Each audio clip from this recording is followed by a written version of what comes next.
Welcome to Luca and Miguel. Enjoy the video. You begin by verifying prerequisites: audio interface chosen, sample rate set, and drivers installed. Now connect sources and map inputs straight away so routing is clear. Once connected, create labeled tracks and choose mono or stereo per source. This prevents confusion later. Make sure to enable low latency monitoring while keeping buffer moderate to avoid dropouts. You'll save time if you test levels and headphone mixes now. You'll know what to expect when recording starts. Next, you handle complex routing.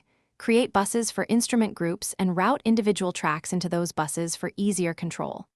Once done, set gain staging so peaks sit near -6 dBFS to preserve headroom. This prevents clipping during mixing. Make sure sends are set for reverb and delay rather than inserting them on every track.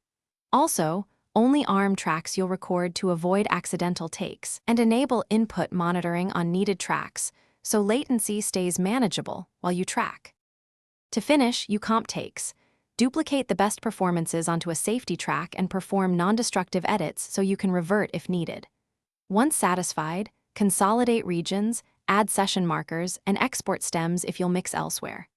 Save incremental project versions to protect progress.